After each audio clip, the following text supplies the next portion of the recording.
आज मैं मंडी के बाद कोई पहली रात यहाँ रुक रहा हूँ तो जोगिंदर नगर में रुक रहा हूँ। मैं सरकारी कर्मचारियों को भी कहना चाहता हूँ, हमारे समय आपको समय के अनुसार डीए भी मिल रहा है, सब कुछ। हमने आपको ओल्ड पेंशन स्कीम दी और उन सरकारी कर्मचारियों के कारण कितनी तकलीफ प्रदेश में हमको झेलनी पड़ी। हमारी लोन की लिमिट कम कर दी गई। हमारे 9200 करोड़ रुपया जो आपने भी अंशदान दिया हुआ और हमने भी अंशदान दिया हुआ, जिसमें 4,500 करोड़ रुपए सरकार का है, वो केंद्र सरकार जल्दी ही अपने बुजुर्गों के लिए एक योजना लेकर आ रहे हैं। काफी बदलाव की जरूरत है। हमारी माताएं, हमारी बहनें इंतजार कर रही हैं। यहाँ के बुजुर्ग, युवा साथियों, प्यारे बच्चों, जीवन ठाकुर जी को एक बार चुनाव लड़ने का हमने मौका दिया। उस समय जीवन ठाकुर जी ने सोचा भी नहीं होगा कि मुझे चुनाव में आए। जीत पाने का गम हमेशा रहेगा। मैंने कहा पार्टी के लिए काम करिए, समय आएगा और जो व्यक्ति काम करता है, जिसके मन में आम लोगों के लिए दर्द होता है, भगवान भी आने वाले समय में उनका साथ देगा। और मुझे खुशी इस बात की है, जब भी मुझे मिलते थे जोगिंदर नगर के कागज हमेशा हाथ में थामे रखते थे। कई बार तो 3-3 घंटे इंतजार करना पड़ता था, क्योंकि हमारी बैठकों का दौर था और जोगिंदर नगर की जनता इनके साथ आती थी। और जनता का जब दबाव होता है, जो पार्टी का हमारा कांग्रेस का कार्यकर्ता है, वो इस दबाव को सहन करता और कहता कि नहीं, काम करवा के जाएगा, भविष्य किस और जाएगा, इसका ज्ञान किसी को भी नहीं है। भविष्य गर्भ में छिपा हुआ है।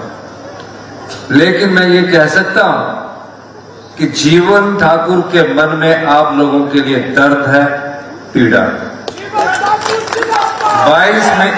22 महीने पहले कांग्रेस की सरकार बनी और मुझे, जो आप जैसे परिवार से उठकर, जिसके परिवार में कभी किसी ने राजनीति नहीं देखी थी, और जब हम राजनीति की सीढ़ियां चढ़ रहे थे, छोटी उम्र में माता पिता ये कहते थे कि नौकरी कर लो, आपका गुजारा हो जाएगा। उस समय मेरे मन में हमेशा से राजनीति करने की लालसा रही। और जब 11 दिसंबर 2022 को मुख्यमंत्री के तौर पर मैं जब रिज के ऐतिहासिक मैदान पर शपथ ले रहा था, मेरे मन में आम लोगों की पीड़ा हमेशा से रही। एक परंपरा रही है, मुख्यमंत्री बनने के बाद जो भी सरकारी अधिकारी कर्मचारी पदों पर बैठे होते हैं, प्रशासनिक, वो आपको सचिवालय में स्वागत करते हैं।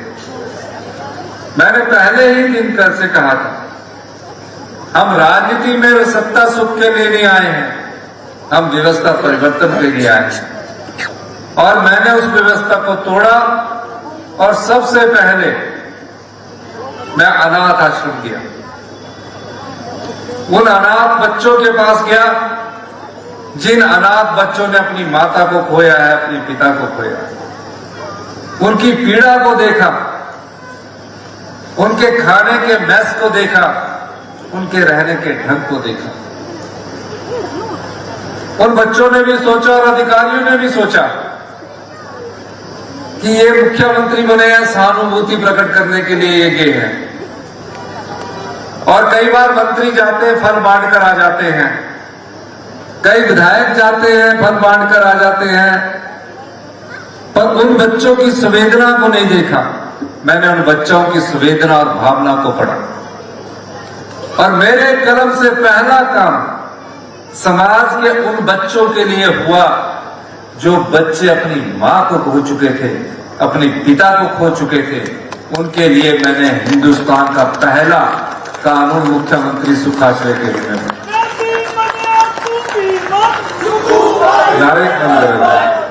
ये मैं इसलिए कह रहा हूं, उन बच्चों ने मुझसे कोई मांग नहीं की। आज इस रैली में आया हूं, चाहे जीवन जी है चाहे प्रकाश जी है, मांग होती है। यूनियन के लोग मांग करते हैं और मैंने पाया कि अगर 1 महीने का बच्चा भी अगर अनाथ हो जाएगा, उसके माँ बाप अगर एक्सीडेंट में खो जाएंगे, उसका पूरा ख्याल सरकार रखेगी। एक नर्स देगी और उसको जब तक वो बड़ा नहीं हो जाता पूरा ख्याल रखेगी और सरकार उसके पूरे खर्चे वहन करेगी। जब बड़ा हो जाएगा तो अच्छे शिक्षा संस्थान में पढ़ाएगा और हर महीने 2,500 रुपया उसके अकाउंट में जाएगा। मैंने पाया कि उसमें कुछ कमियां हैं। 18 साल के बाद वो अनाथ बच्चा कहां जाएगा? नियम ऐसे थे कि 18 साल के बाद जब बच्चा बड़ा होकर अपने जीवन की दूसरी पड़ाव में पांव रखता है तो किस दिशा में जाएगा। हमने कहा कि 0 से 27 साल तक जब तक उसकी पूरी पढ़ाई नहीं हो जाती, पीएचडी तक नहीं हो जाती, सारा खर्च हिमाचल प्रदेश की सरकार उठाएगी। और 18 साल के बाद अगर कोई बच्चा अपनी माँ बाप को खो चुका है, जोगिंदर नगर कॉलेज में पढ़ने भी जाता है, तो उसकी पूरी पढ़ाई का खर्च सरकार उठाएगी और हॉस्टल में रहने का खर्च सरकार उठाएगी और 4,000 रुपया महीना पॉकेट मनी देगी। कपड़ों के लिए सर्दी में अलग पैसे देगी और गर्मी में अलग पैसे देगी। और जिस तरह अपने परिवार के बच्चों को हम देवी देवताओं के दर्शन करवाने के लिए जाते हैं या बाहर घुमाने के लिए ले जाना चाहते हैं, हमने कहा कि जिस तरह इन्हें बाई एयर की सुविधा मिलेगी और 3 स्टार होटल में रहने की, घूमने की सुविधा मिलेगी। 25 साल की उम्र है, अगर उसकी शादी होती है 2 लाख रुपया सरकार की तरफ से मिलेगा और 3 लाख रुपया घर बनाने के लिए मिलेगा। ये हमारी पहली योजना। इस बार हमने दूसरी योजना लाई। कितनी बहनें हैं जो विधवा हो चुकी है, अपने पति को खो चुकी है और ऐसा आशा भी नहीं रहती कि कभी पति सुबह गया शाम को घर ना आए, दुर्घटना हो गई, उनकी मृत्यु होगी। बच्चे पढ़ रहे हैं, कोई मेडिकल कॉलेज में पढ़ रहा है, कोई इंजीनियरिंग कॉलेज में पढ़ रहा है। एकदम कमाने वाला घर से चला जाए तो उसके मन पर विपदा आती है। अब बच्चे पढ़ेंगे कैसे? घर का गुजारा कैसे चलेगा?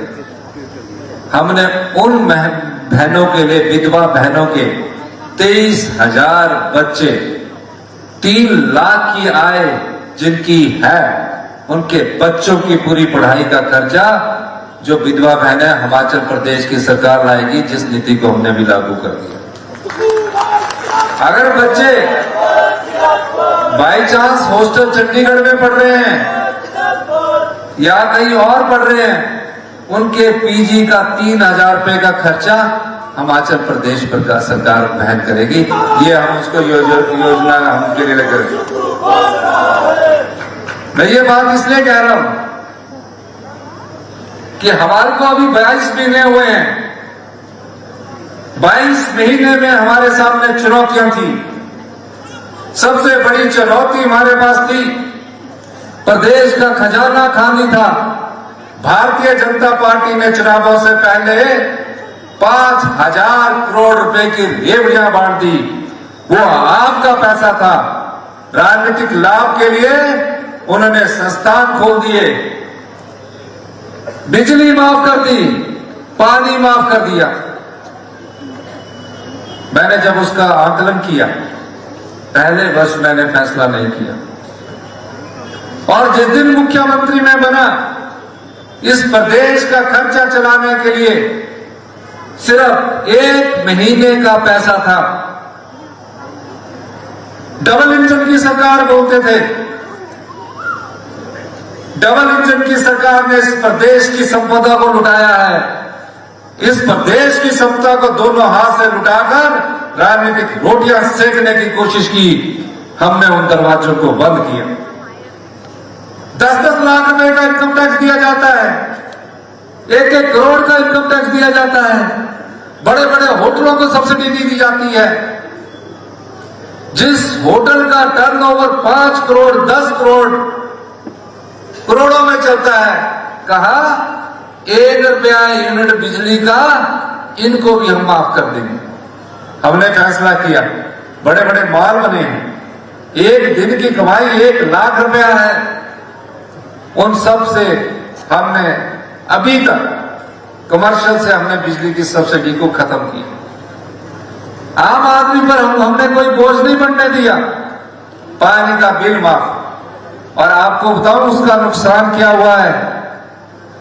क्वालिटी हमारी गिर गई। आज जो बच्चे स्कूल में पढ़ रहे हैं, शिक्षा का पहले मैं हाल बताना चाहूंगा। आज जो बच्चे स्कूल में पढ़ रहे हैं, 5वीं का बच्चा दूसरी की किताब नहीं पढ़ सकता। हम भी गवर्नमेंट स्कूल में पढ़ के आए हैं, आम स्कूल में पढ़ के आए हैं, लेकिन उसमें मास्टर पढ़ाते भी थे और हम पढ़ते भी थे। हुआ क्या? क्वालिटी एजुकेशन में आज हिमाचल प्रदेश हिंदुस्तान में 21वें स्थान पर पहुंच गया। कैंसर के रूप में हिमाचल प्रदेश हिंदुस्तान में दूसरे नंबर पर बनने जा रहा है। क्वालिटी वाटर तक नहीं दे सके। संस्थान खोलना तो नोटिफिकेशन है। मैं जीवन जी को भी कह रहा था, अगर मैं अच्छा हॉस्पिटल देके आपको अच्छे डॉक्टर दूं, वो ज्यादा महत्वपूर्ण है। एक नोटिफिकेशन यहां खोल दूं, एक दूसरी जगह करूं, इस हॉस्पिटल के डॉक्टर उस हॉस्पिटल में भेज दूं, इस हॉस्पिटल का भी बेड़ा गर्क हो जाएगा और दूसरा जो खुला उसका भी बेड़ा गर्क हो जाएगा। हमने संस्थानों को मजबूत करने की कोशिश की और आज मैं कह सकता हूं कि हमारी नीतियों से, हमारे जो बजट में कहा था, हिमाचल प्रदेश अपने पांव पर खड़ा होने की स्थिति में आ चुका और ये कोई दो राय नहीं है। हम अपनी नीतियों में बदलाव करेंगे, हम कड़े फैसले करेंगे। उस फैसलों से हिमाचल प्रदेश की 75 लाख जनता को लाभ होगा। जोगिंद्रनगर की बात करना चाहता हूं। जीवन जी आए, मैंने देश के प्रधानमंत्री से कहा, जीवन जी ने मुझे बताया कि भूभुजोर टनल का निर्माण होना चाहिए। पठानकोट मंडी रोड बन रहा है। मैंने उस बात को उठाया है और मुझे उम्मीद है अगर जयराम ठाकुर जी दिल्ली जाके कहीं रुकवाए ना, तो भूभुजोर टनल का काम भी जल्दी हो जाएगा। एक और कहना चाहता हूं, 5 साल जयराम जी मुख्यमंत्री रहे, 2 लेन था, मंडी से लेकर पठानकोट में बीच बीच में 2 लेन था। हमारे साथ मीटिंग हुई। ये मत सोचिए कि दिल्ली वाले देते हैं। दिल्ली वालों के पास हमने जब मांग रखी कि ये 2 लेन नहीं होगा, एक जगह 70 की स्पीड हो जाएगी और दूसरी जगह आके फिर स्पीड बढ़ कम हो जाएगी, एक्सीडेंट होंगे। अब ये सारा का सारा हम 4 लेन करवाने की कोशिश कर रहे हैं। जैसे ही 4 लेन होगा, आपके यहां टूरिज्म के नए आयाम स्थापित होंगे। शानन प्रोजेक्ट, हम उसकी लड़ाई लड़ रहे हैं। ऊल को मैंने पैसे दिए, इतने साल से लटका हुआ है। ऊल चरण का इस नवंबर में डैम भर जाएगा और उसमें उत्पादन शुरू हो जाएगा। हमने कहा शानन प्रोजेक्ट हम लेंगे, हमारा प्रोजेक्ट है, हिमाचल के लोगों का प्रोजेक्ट है। हम उस अधिकार को भी लड़ने की लड़ाई सुप्रीम कोर्ट में लड़ रहे हैं और बड़े से बड़े वकील हमने खड़े किए हैं। हम आपके अधिकारों की लड़ाई लड़ रहे हैं। किसान गांव में बैठा है, उसको धन नहीं मिल रहा। गांव में बैठी हमारी माता है, वो हमारी संपदा का कुछ ही भाग ले पा रही है, 10%। किसान गांव में बैठा हुआ लोग 10-15% इस संपदा का फायदा उठा पा रहे हैं। मैंने कहा कि ग्रामीण अर्थव्यवस्था को मजबूत करना है। हम गांव के लोग हैं, पशुधन हमारे पास होता है। अगर मैं दूध बेचना चाहूं तो मेरा दूध उस मूल्य पर नहीं बिकता। हमने दूध के मूल्य में 45 रुपए किलो गाय का और 55 रुपए किलो भैंस का दूध अगर जनता उसको बाजार में महंगा बेचती है, नहीं तो सरकार खरीदेगी और सरकार उसको खरीद रही है। और हम 45 रुपए के हिसाब से गाय का दूध खरीद रहे हैं और जनता को पैसा बांट रहे हैं। अगर आप गाय के गोबर से पैदा की हुई खेती करेंगे, हम गेहूं 40 रुपए खरीदेंगे और मक्की 30 रुपए खरीदेंगे। ये हमने बजट में घोषणा है। किसान के हाथ में पैसा कैसे आए, उस दृष्टि से भी हमारी सरकार आगे काम कर रही है। 2-3 सालों में ग्रामीण अर्थव्यवस्था हमारी मजबूत होने लगेगी और जब ग्रामीण अर्थव्यवस्था मजबूत होगी, हिमाचल प्रदेश आत्मनिर्भर बनेगा। इसीलिए मैं कहता हूं कि 2027 तक हम व्यवस्था परिवर्तन से आत्मनिर्भर हिमाचल की नींव हमने रखी है। 2 बजट हमने रखे हैं। दोनों बजट में हमारी जो नीतियां हैं उसमें फैसले का रिजल्ट आना शुरू हो चुका है। यही नहीं, कई और बदलाव हो रहे हैं। अधिकारी फील्ड में नहीं जाते हैं। अभी मैंने एक बैठक की है और कहा है कि अधिकारी अब फील्ड में जाएंगे। कई सालों तक आपके इंतकाल नहीं होते थे, कई साल लग जाते थे इंतकाल करने में। अभी पीछे हमारी 4 महीने के बाद अब मैंने दोबारा मीटिंग की है, दुरुस्ती के लिए मीटिंग की है, डिमार्केशन के लिए। तहसीलदार के पास बेचारा आम आदमी खड़ा रहता था, इंतकाल ही नहीं होता था। फिर तहसीलदार को तरह कर लाना, नहीं तो पटवारी डरा के भेज देता था। अभी मैंने उसमें और बदलाव करना है और निश्चित तौर पर आने वाले समय में जो ACR लिखी जाएगी उसमें किसने कितनी दुरुस्ती की, कितने इंतकाल किए, उस आधार पर भी अंकों के आधार पर हम इसमें ACR में भी बदलाव करने जा रहे हैं। पर 40 साल से एक व्यवस्था चल रही है, कई बार लड़ना पड़ता है। कई बार इन चुनौतियों से लड़ने के लिए आप लोगों की ताकत हमारे साथ है और मैं कह सकता हूं हमारा हिमाचल प्रदेश का भविष्य उज्जवल है। आपदा आई, 1,50,000 रुपया मकान का मिलता था। अधिकारी आए, कहा कानून है, हम बदल नहीं सकते। मैंने देखा 1,50,000 में जिसकी जीवन भर की कमाई मकान बनाने में, एक मकान बनाने में लग जाती है। हिमाचल में कोई दूसरा मकान नहीं बना सकता, बड़ी मुश्किल से कोई दूसरा बना लेगा।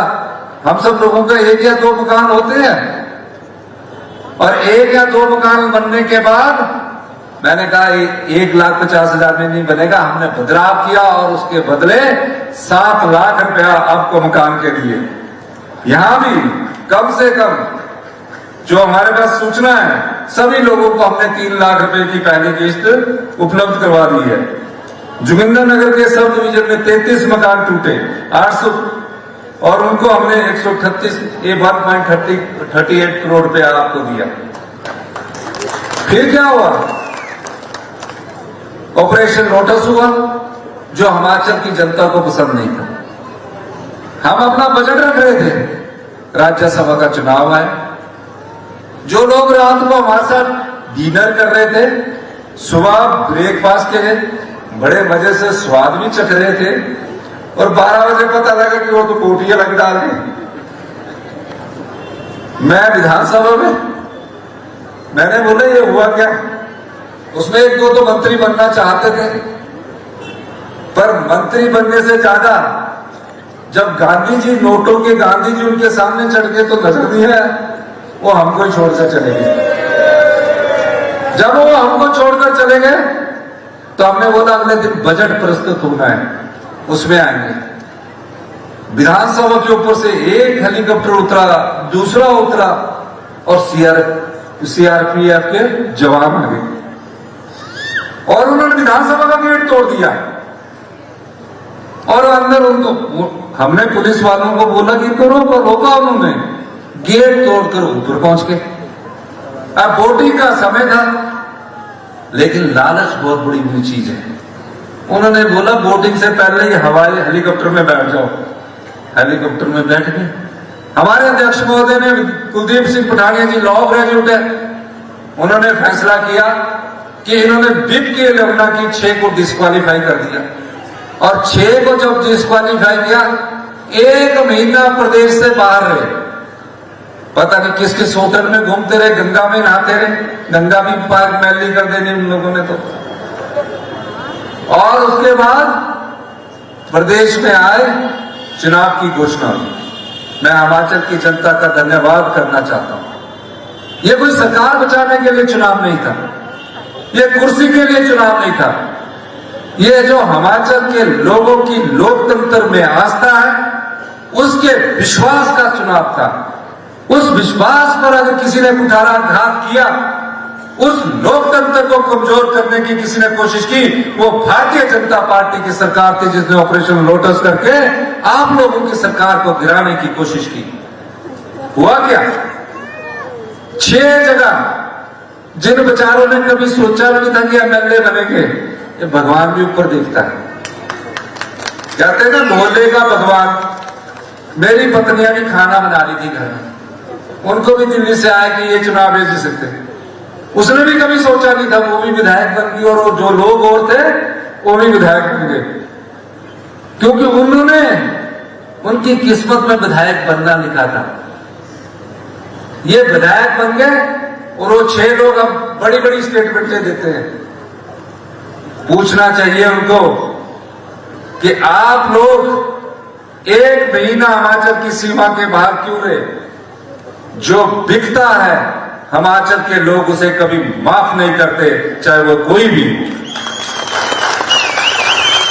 अभी हम इन चुनौतियों से, अगर हमारा सही मायने में कार्यकाल देखा जाए, 4 महीने आपदा के, 4 महीने चुनावों के, 8 महीने, टोटल 14 महीने काम करने का मौका मिला।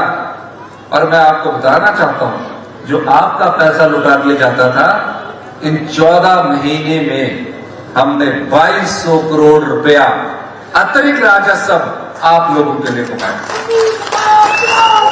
आप लोगों के लिए कमाया। और मैं आपको कह सकता हूं, कई चोर दरवाजे हैं, उनको बंद करना पड़ेगा, पर मुझे पता है उसका विरोध मुझे सहन करना पड़ता है, अपने अंदर भी करना पड़ता है, लेकिन मैं आपके साथ कह सकता हूं। मैं दर्द जानता हूं आप लोगों का, मैं आपकी पीड़ा को जानता हूं। मैं आप जैसे परिवार से उठकर मुख्यमंत्री बना हूं,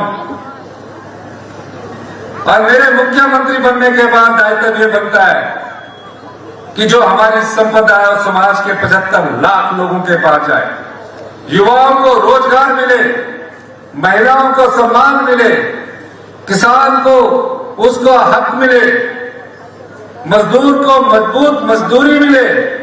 हमने मजदूर मनरेगा में हमारी बहनें काम करती है, बच्चों का पालन पोषण करती है। कभी नहीं इतिहास में इतने पैसे बढ़े होंगे। मैंने एक ही बजट में 240 से वो पैसे बढ़ाकर 300 रुपया पर डे कर दिया, 300 रुपया पर डे। अभी ये यहां रुकने वाला नहीं, ये आपके पैसे हैं। कोई सोच सकता था जो गांव में लगी महिला, जिसको एवरेज रेट में 240 230 रुपए मिलते थे, ये बेचारे पुलिस वाले खड़े हुए, मैं जब विधायक था 280 रुपए मिलते थे, डाइट मनी के रुपए 8 रुपए, हमने तुरंत प्रभाव से बढ़ाकर 1000 रुपए किया। पिछले दिनों हमने अपनी ट्रेजरी को सिस्टमाइज किया, पूरे देश में चल पड़ा। एक हमने पे 5 और 10 को दी, पता नहीं हिमाचल का क्या हाल होने वाला है। अरे भाई, 2000 करोड़ रुपया सरकारी कर्मचारियों का पे और पेंशन के लिए में जाता है, 1200 करोड़ रुपया हर महीने हम सरकारी कर्मचारियों का पे के रूप में देते हैं, 800 करोड़ रुपया हम पेंशन के रूप में देते हैं। और जो ये बोर्ड और कारपोरेशन के कर्मचारी, ये 50,000 अपना अलग से है, 2000 करोड़ रुपया लेते हैं, 3 करोड़ रुपया उस पर इंटरेस्ट देते हैं। 3 करोड़, क्योंकि जो ट्रेजरी है वो आरबीआई के साथ जुड़ी होती है। मैंने कहा यार हर महीने का 3 करोड़ क्यों दे, ये 36 करोड़ रुपया हम अपने गरीब आदमियों को क्यों ना दे। उसको हमने ठीक किया। दिल्ली से खबर चली, हमने कहा कि पहले 2 महीने अगर हमने अपनी सैलरी को डिले किया है और सरकारी कर्मचारियों की पेंशन और उनको डिले करना है तो उसको 5 और 10 दिन डिले करते हैं, तो पहले अपने पर कानून लागू करें। हमने लागू किया, पूरे नेशनल मीडिया में पता नहीं क्या क्या चला दिया, और झूठ बीजेपी इतना अधिक बोलती है। कहां से नाम ढूंढ के लाए कि टॉयलेट टैक्स, पता ही नहीं मेरे को। मैं दिल्ली गया हूं, मेरे पास सारे टीवी वाले आके कहने लगे, मैंने कहा कि तो हिमाचल प्रदेश में ऐसा कोई नहीं, हमारे तो सबके बाथरूम बने हैं, कोई टैक्स नहीं है, सबके बने हुए ना बाथरूम, किसके? वहां दिल्ली में चले देश के प्रधानमंत्री भी बात कर रहे हैं। ये सब चीजें अच्छी नहीं है। ठीक है, चुनाव है, चुनाव को मुद्दों के आधार पर लड़ा जाना चाहिए, लेकिन इन्होंने नया ही नाम ढूंढ देते। जयराम जी को भी फट से एक बार स्टेटमेंट देते हैं।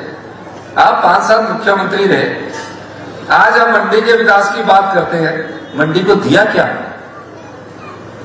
कुछ नहीं दिया। शब्दों से और वाणी से तो सब कुछ दिया, लेकिन कर्म से कोई काम नहीं कर पाए। आप हम पर टिप्पणी करते हैं, आप तो मंत्री है, फाइनेंस मिनिस्टर है, कहते हैं कि ये पैसा हमने दिया। आपने नहीं दिया, हम संघीय ढांचे में रहते हैं। जो हमारे टैक्स जाते हैं उस टैक्स का हर महीने हमें शेयर मिलता है, वो हमारा अधिकार है। लेकिन आपने प्रदेश को लूटा। जितने पावर प्रोजेक्ट थे, मैं उदाहरण देना चाहूंगा आपको, सतलुज जल विद्युत निगम लिमिटेड बना है, पानी हमारा है, हमारा बजट 58,000 करोड़ रुपए का है, जिसमें से 4,000 करोड़ रुपए का होल है। होल का मतलब 4,000 करोड़ रुपया है ही नहीं, जो पिछले कई सालों से चलता आ रहा है। और ये जो सतलुज जल विद्युत निगम है, एक ही प्रोजेक्ट से हम 58,000 में पहुंचे, वो 67,000 करोड़ में पहुंच गए। मैंने कहा सारे प्रोजेक्ट वापस लीजिए। 2,000 करोड़ रुपया अगर इन्होंने हमारा अधिकार नहीं दिया, 12, 18, 30 सुन्नी, लूरी, ढोला से तीनों प्रोजेक्ट को सरकार टेक ओवर करेगी। हम अपनी संपदा को अपनी आंखों के सामने, जब तक मैं मुख्यमंत्री है, लूटने नहीं दूंगा और इस संपदा को आपके लिए रखूंगा। अगर हम ये प्रोजेक्ट ले लेंगे, अगर हम अपने पैरों पर खड़े होंगे, हमें किसी के पैसे की जरूरत नहीं है, आपको सुख मिलेगा। हम 1,500 रुपया दे रहे हैं, आगे भी देंगे। थोड़े सिस्टम को स्ट्रीमलाइनिंग करने दीजिए। 5 गारंटियां हमने पूरी की है और आगे भी सब गारंटी पूरा करना मकसद नहीं है। जोगिंद्रनगर में अगर हॉस्पिटल है तो वहां एक अच्छा हॉस्पिटल बनना चाहिए। आप लोगों को अच्छी शिक्षा मिलनी चाहिए। अच्छी शिक्षा के लिए हमें अच्छे शिक्षा संस्थान बनाने होंगे और इसलिए हम ये कार्य कर रहे हैं।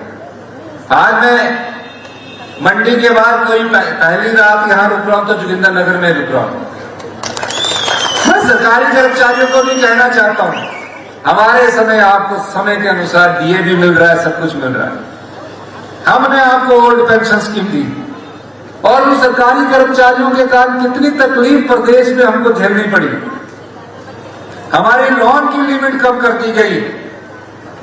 हमारे 9200 करोड़ रुपया जो आपने भी अंशदान दिया हुआ और हमने भी अंशदान दिया हुआ, जिसमें 4,500 करोड़ रुपया सरकार का है, वो केंद्र सरकार के पास पड़ा। अगर इतने शुभ चिंतक है भारतीय जनता पार्टी के नेता, तो जाके 9200 करोड़ रुपए दिला दीजिए। शुभ चिंता की कोई बात नहीं, लेकिन हम अपने दम से शिक्षा संस्थानों में सुधार करेंगे। हम अपने तरीके से आपके जो हेल्थ सिस्टम है इसको में सुधार करेंगे। हम जल्दी ही अपने बुजुर्गों के लिए एक योजना लेकर आ रहे हैं। काफी बदलाव की जरूरत है। 40 साल से एक ढांचा चला आ रहा है। मैं मुख्यमंत्री बन गया, अगले 5 साल बाद मैंने बदल रही है, ऐसे ही सरकार चलाते रहो, अपना सुख सुविधा देखो। हम ऐसी सरकार नहीं चलाना चाहते। हम सरकार वो चलाना चाहते हैं जहां 75 लाख लोगों की आशाएं जिंदा है, जहां 75 लाख लोगों को बेहतर, उनके बच्चों को बेहतर शिक्षा देनी। मैं बदलाव कर रहा हूं। इस फैसलों का थोड़े दिन के लिए असर होगा, लेकिन इसके आने वाले समय में बहुत मीठा स्वाद आपको मिलेगा। हम लड़ रहे हैं, हर चुनौती का सामना कर रहे हैं। इसीलिए मैं आपको कहना चाहता हूं कि आज जोगिंदरनगर में आने वाले समय में जो भी विकास होगा उस विकास को हम गति देंगे। 32 सड़कों के लिए मैं नाम तो अब दूंगा तो फिर आप भी बैठे बैठे भूखे हैं और हमें भी भूख लग रही है। तो 32 सड़कों के लिए जो माननीय जीवन ठाकुर जी ने बोला है, उन सड़कों को जो भी पैसा लगेगा हम उसमें उपलब्ध करवाएंगे अगर उसकी FRA के लिए।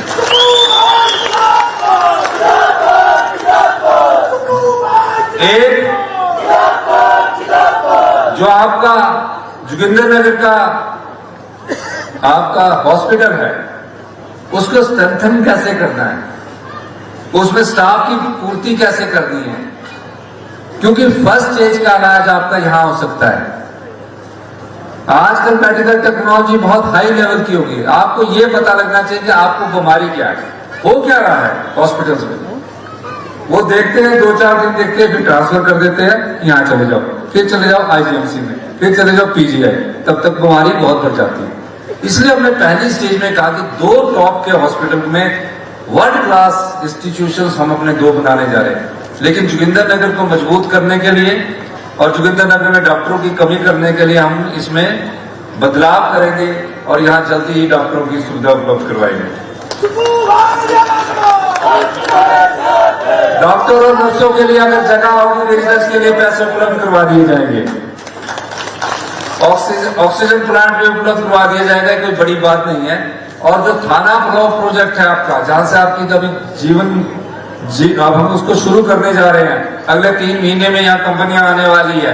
4 प्रकार का हमने प्रोजेक्ट बनाया, वो कई सालों से चल रहा है। हमने उसकी एनवायरमेंट क्लियरेंस तुरंत प्रभाव से करवाई, मैं खुद मिला उसके।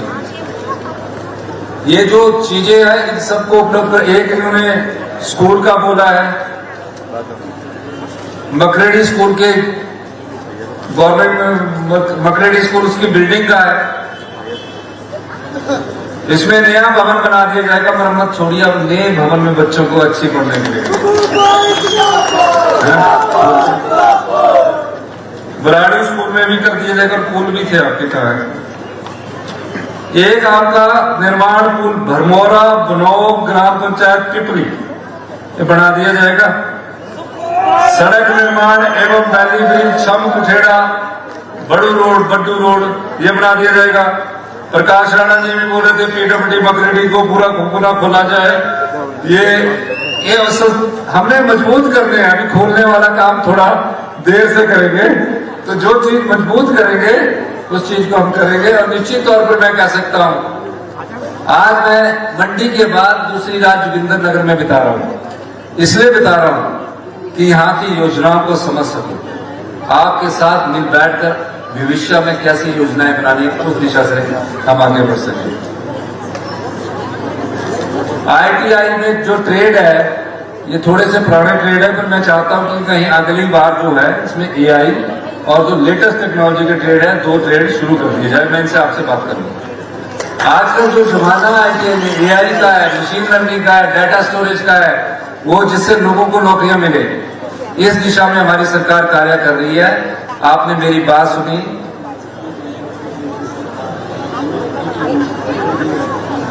ये ATM खोल दिए जाएंगे तो छोटी छोटी चीजें हैं। तो मैं आपको ये कहना चाहता हूं,